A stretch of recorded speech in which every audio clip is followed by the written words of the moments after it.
Welcome to my channel. As you can gather by the name of the channel, Andy Trucker 68. Basically, I drive a truck, which, just for information, is not articulated truck, it's a rigid. And this particular truck I'm driving is a 26-ton truck. When loaded, of course. The limit on it is 26 ton. So I drive a Volvo FE300. It says what it is on the tin, a 300 horsepower, brake horsepower.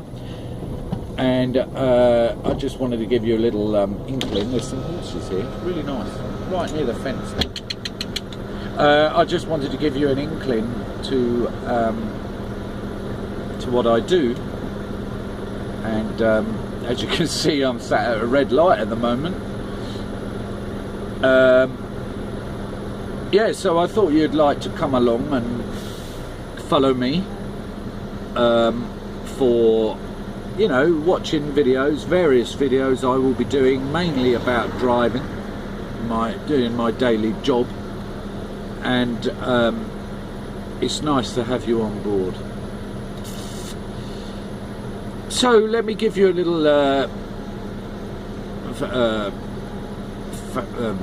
start on what I do. So I drive some of you call them trucks, some call them lorries, whatever. I drive, or heavy goods vehicle, HGV. So I drive a Volvo 300 that's got 3 axles to it. The rear axle is what I personally call a tag axle. It can go up and down depending on the weight that you're carrying, or it's optional. You know, you can manually put the wheels down if you wish, or once the vehicle is loaded, though, because of the valve on the airline is sort of set to a certain weight of the vehicle, those wheels will drop when they, you know, reach the particular weight. So say if I was fully loaded, just because the wheels have come down and I can manually put them down, if the vehicle is loaded I cannot manually bring them up. So that's how that works. And the actual truck itself, I carry sewage, and obviously the vehicle itself is designed, it is a tanker vehicle, and the actual tank, or the flask if you wish to call it that, holds 3,500 gallons. When you think about it, that's quite a lot. I won't go into the technicalities of it and the specifications. I can't give you any conversion if you're from another, you know, it's about 15,000 15,000 litres roughly. That's what I've clocked up when I've emptied it.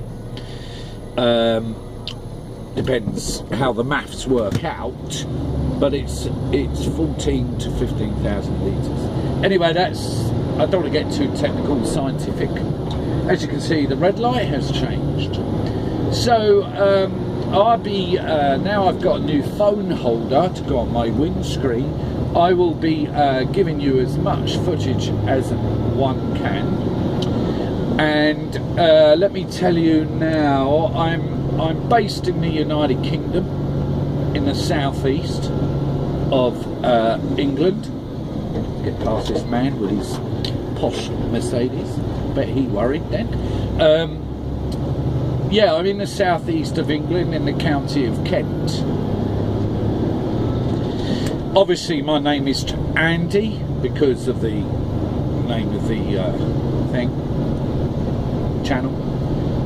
And I've been doing this for about well, I've actually worked on the firm for 6 years, and I've driven heavy goods for 5.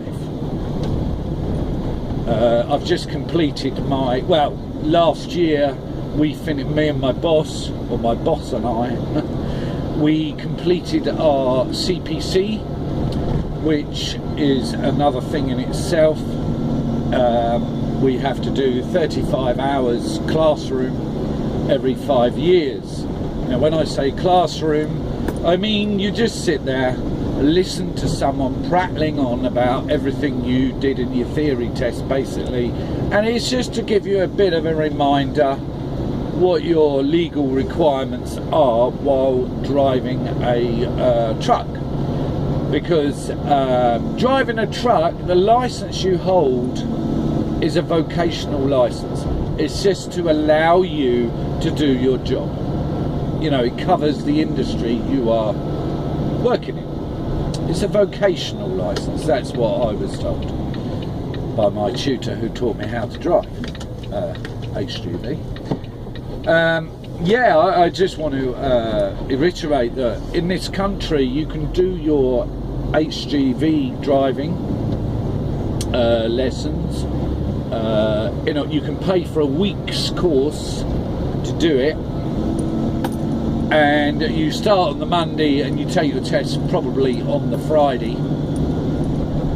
Now, if you feel the need, you want more lessons, of course they, you know, it depends. They judge you. They see how good you are, how quickly you're picking up on your lessons, how you know, how quick you'll pick it up, sort of thing. I've got to open this window. Hot. So I did mine in a week, but my class 2.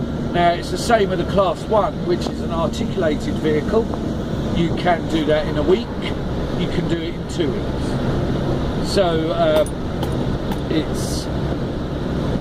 it's all down to the individual, how quick they pick up, and of course you you know, you may not feel ready.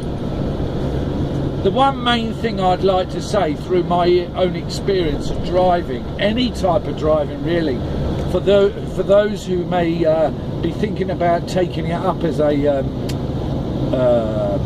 career, if you want to call it a career, or a job.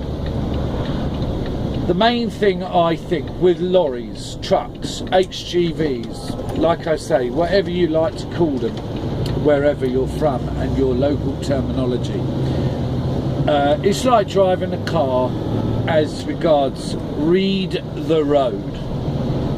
And I found that almost as important as driving a car. You have to read the road ahead. You are carrying or driving a killing machine. Now a car can be a killing machine, but a car is approximately what? 1.25 tons maybe if it's a small one, or 1.5 tons, whatever. This you're driving, in my particular case, I'm driving something fully loaded at 26 ton. So therefore it's a cannonball, you know, it will kill someone. And so it's common sense. We all know common sense when driving. Now you may think, oh well, why is he saying that when he's got a video filming, you know, a phone filming? Well, I'm not actually looking at it because I know it's filming. I've positioned it correctly, and there is nothing to take it. It's no different to a sat nav really, but I don't stand there driving or sit there even driving watching the screen. There's no need. So, and it's like a bit like a dash cam you get now, you know. So yeah, I mean, that's just a little